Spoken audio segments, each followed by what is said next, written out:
एक और बहुत ही ऐतिहासिक और जटिल टकराव रहा है। वह है भारत और पाकिस्तान का टकराव। ये दुनिया के सबसे खतरनाक टकराव में से एक है। दोनों ही परमाणु शक्ति हैं, दोनों की विचारधारा काफ़ी अलग है। आप शांति चाहते हैं, आप दूर की सोचने वाले नेता हैं। आप भारत-पाकिस्तान के बीच दोस्ती और शांति का क्या रास्ता देखते हैं? एक तो कुछ इतिहास की जो बातें हैं जिसको शायद दुनिया के बहुत लोगों को पता नहीं है। 1947 से पहले आज़ादी की लड़ाई सब लोग कंधे से कंधा मिला कर के लड़ रहे थे।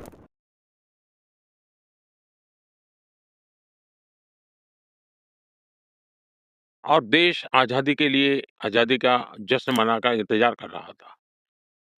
उसी समय क्या मजबूरियाँ रही होंगे वो कई उसके भी पहलू हैं, उसकी लंबी चर्चा हो सकती है।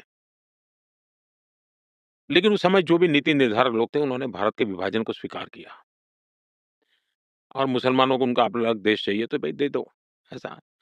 और भारत के लोगों ने सीने पे पत्थर रख के बड़ी पीड़ा के साथ इसको भी मान लिया। लेकिन माना तो उसका परिणाम ही उसी समय ये आया कि लाखों लोग कत्लेआम चला। पाकिस्तान से ट्रेनें भर-भर करके लहूलुहान और ला लोग और लाशें आने लगी। बड़ा डरावना दृश्य था।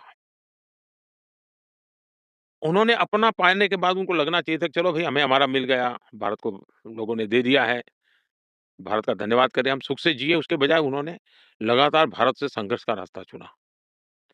अब प्रॉक्सी वॉर चल रहा है। अब ये कोई आइडियोलॉजी नहीं है। आइडियोलॉजी ऐसी थोड़ी होती है। लोगों को मारो, काटो, टेररिस्टों को एक्सपोर्ट करने का काम चल रहा है और सिर्फ़ हमारे साथ ही नहीं। अब दुनिया में कहीं पर भी टेररिस्ट की घटना घटती है, तो कहीं न कहीं सूत्र पाकिस्तान जाकर के अटकते हैं। अब देखिए 9/11 इतनी बड़ी घटना घटी अमेरिका में। उसका मेन जो सूत्रधार था ओसामा बिन लादेन, वो आखिर में कहाँ से मिला? पाकिस्तान में ही शरण लेके बैठा था। तो दुनिया पहचान गई है कि ये प्रकार से आतंकवादी प्रवृत्ति, आतंकवादी मानसिकता और वो सिर्फ़ भारत ही नहीं, दुनिया भर के लिए परेशानी का केंद्र बन चुका है। और हम लगातार उनको कहते रहे हैं कि इस रास्ते से किसका भला होगा? आप आतंकवाद के रास्ते को छोड़ दीजिए। ये स्टेट स्पॉन्सर्ड टेररिज़्म जो है, वो बंद होना चाहिए। नॉन स्टेट एक्टरों के हाथ में सब छोड़ दिया है, क्या होगा फ़ायदा? और इसकी शांति के प्रयासों के लिए मैं खुद लाहौर चला गया था। मेरे प्रधानमंत्री बनने के बाद मैंने मेरे शपथ समारोह में पाकिस्तान को स्पेशली इनवाइट किया था, ताकि एक शुभ शुरुआत हो। लेकिन हर बार हर अच्छे प्रयासों का परिणाम नकारात्मक निकला। हम आशा करते हैं कि उनको सद्बुद्धि मिलेगी और सुख शांति के रास्ते पर जाएँगे और वहाँ की अवाम भी दुखी होगी ऐसा मैं मानता हूँ। क्योंकि वहाँ की अवाम भी ये नहीं चाहती होगी कि रोज़मर्रा की ज़िंदगी जिए। इस प्रकार की मार-धाड़, लोही-लुहान काट के बच्चे मर रहे हैं, जो टेररिस्ट बन कर के आते हैं, उनकी ज़िंदगी तबाह हो जाती है। क्या कोई ऐसी कहानी है जिसमें आपने कोशिश की हो, पाकिस्तान के साथ सब ठीक करना चाहा हो, जो पाकिस्तान के साथ संबंध सुधारने की कोशिशों से जुड़ी हो, जो भविष्य में आगे का रास्ता दिखा सकें? पहली बात है कि संबंध सुधारने की सबसे बड़ा ब्रेक थ्रू था, प्रधानमंत्री बनते ही शपथ समारोह में उनको निमंत्रित करना।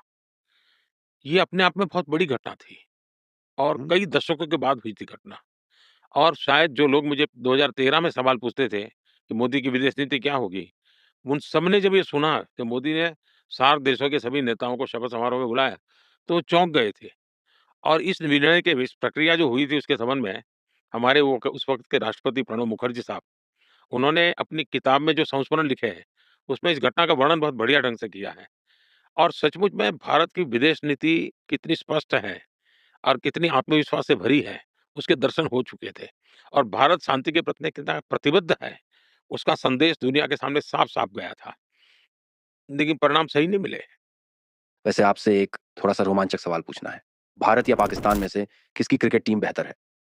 दोनों टीमों की पिच पर दुश्मनी के चर्चे भी सभी ने सुने हैं और दोनों में जियोपॉलिटिकल तनाव भी है, जिसकी अभी आपने बात की है। स्पोर्ट्स, खासकर क्रिकेट और फुटबॉल, देशों के बीच बेहतर संबंध बनाने और आपसी सहयोग बढ़ाने में कैसी भूमिका निभाते हैं? वैसे जो स्पोर्ट्स हैं, वो पूरे दुनिया में ऊर्जा भरने का काम करते हैं, स्पोर्ट्समैन स्पिरिट दुनिया के अंदर जोड़ने का काम करते हैं, तो मैं स्पोर्ट्स को तो बदनाम होते देखना नहीं चाहूँगा। स्पोर्ट्स को मैं बहुत स मानव की विकास यात्रा का अत्यंत महत्वपूर्ण और खेल-दिल एक रूप में हमेशा समझता हूँ। दूसरा विषय है कि कौन अच्छा, कौन बुरा, अगर खेल की टेक्निक के संबंध में कहें, तो मैं इसका एक्सपर्ट नहीं हूँ। तो टेक्निक जो लोग जानते होंगे वही बता सकते हैं कि किसका खेल अच्छा और कौन खिलाड़ी अच्छे हैं। लेकिन कुछ परिणाम से पता चलता है, जैसे अभी कुछ दिन पहले ही इंडिया और पाकिस्तान के बीच एक मैच हुआ। तो जो परिणाम आया उससे पता चलेगा कि कौन बेटर टीम है, स्वाभाविक पता चलेगा। हाँ, मैंने भी the greatest rivalry India versus Pakistan नाम की सीरीज देखी है, जिसमें कई बेहतरीन खिलाड़ियों और मैचों की बात हुई है। दोनों देशों की ऐसी टक्कर और मुकाबला देखकर अच्छा लगता है। आपने फुटबॉल के बारे में भी बात की है। भारत में फुटबॉल बहुत पॉपुलर है।